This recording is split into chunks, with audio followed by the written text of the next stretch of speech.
بسم اللہ الرحمن الرحیم۔ گرین ہارٹ کی طرف سے آپ سب کی خدمت میں السلام علیکم۔ 5ویں نمبر پر یہ پوائنٹ آتا ہے کہ اپنے پروٹین کی مقدار میں اضافہ کریں۔ پروٹین کو اکثر غذائی اجزاء کا بادشاہ کہا جاتا ہے اور ایسا لگتا ہے کہ اس میں کچھ سپر پاورز ہیں۔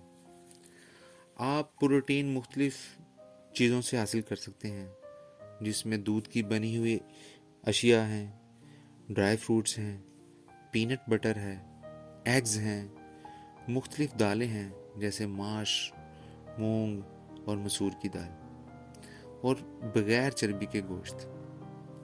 چکن بریسٹ جو ہے اس میں چربی نہیں ہوتی ہے، آپ وہ استعمال کریں۔ سبزیوں میں مٹر میں، پالک میں، مکئی میں، مشروم میں، آلو میں، اور اس کے علاوہ سردیوں میں آپ فلیکس سیڈ جنہیں ہم السی کے بیج کہتے ہیں، اس میں ان سب میں پروٹین بہت زیادہ وافر مقدار میں آتی ہے۔ 6 نمبر پر آتا ہے جی کہ ہمیشہ زیادہ پانی پئیں۔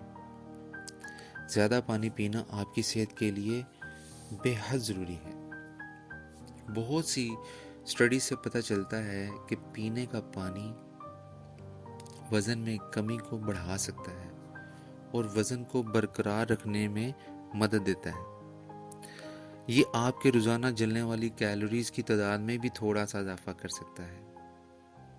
اسٹڈیز سے یہ پتہ چلتا ہے کہ کھانے سے پہلے پانی پینا آپ کی بھوک اور کھانے کی مقدار کو کم کر سکتا ہے، اور یہی سنت نبوی بھی ہے۔ یہی کہا آپ صلی اللہ علیہ وسلم نے فرمایا ہے کہ کھانے سے پہلے پانی پینا ایسے ہی ہے جیسے ہیرا، اور کھانے کے درمیان میں پانی پینا جیسے کہ سونا، اور آخر میں شاید چاندی یا لوہا کہا گیا ہے۔ اگر میں غلط ہوں تو میں آپ سے معذرت چاہتا ہوں۔ اس کے بعد جو 7واں ٹاپک آتا ہے وہ ہے جی کہ گرل یا فرائی کرنے کی بجائے ہمیشہ سٹیم روسٹ کریں، بیک کریں۔ ہمارے ہاں اکثر گوشت اور مچھلی کی تیاری میں جتنے بھی روٹین میں طریقے استعمال ہوتے ہیں پکانے کے لیے، اس میں فرائنگ، ڈیپ فرائنگ، گرلنگ یا برولنگ ہوتے ہیں۔ تو یہ سب جو سے پکانے کے طریقے ہیں، اس سے جو سے ہیں بہت زیادہ ایسے مرکبات بن جاتے ہیں جو کہ کینسر اور دل کی بیماریوں کا سبب بنتے ہیں۔ لہذا آج ہم آپ کو کچھ صحت مند کھانا پکانے کے طریقے بھی بتاتے ہیں، جس میں آپ بیکنگ کریں، پریشر کوکر میں بنائیں، سلو کوکنگ کریں یا سمرنگ کریں، ابال کر پکائیں۔ ان طریقوں سے آپ نقصان دہ مرکبات جو بنتے ہیں آپ ان سے بچ جائیں گے اور آپ کے کھانے کو یہ صحت مند بنائیں گے۔ ہاں، اگرچہ آپ کبھی کبھار گرل یا گہری تلی ہوئی یا ڈیپ فرائنگ ڈش کے ساتھ لطف اندوز ضرور ہوں، لیکن ان طریقوں کو تھوڑا استعمال کرنا بہتر ہے۔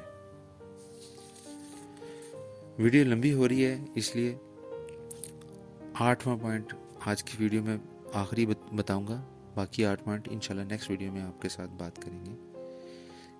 اور یہ 8واں پوائنٹ بڑا ہی مزیدار ہو سکتا ہے، آپ اسے انجوائے کر سکتے ہیں کہ ہر ہفتے کم از کم ایک نئی صحت بخش ترکیب ضرور آزمائیں، کیونکہ آٹو پائلٹ پر ہم وہی بار بار روٹین میں وہی جو سی ریسیپیز بنا رہے ہوتے ہیں، تو اس سے بندہ تھوڑا سا فیڈ اپ بھی ہو جاتا ہے۔ کبھی کبھار تو یہ فیصلہ کرنا بھی بڑا مشکل ہو جاتا ہے کہ بھی آج کیا بنائیں کیا نہ بنائیں۔ تو اس لیے ہر ہفتے کم از کم ایک بار ایک نیا صحت مند نسخہ بنانے کی کوشش ضرور کریں۔ یہ آپ کے کھانے اور غذائی اجزاء کو تبدیل کر سکتا ہے۔ آپ سب کا بہت شکریہ۔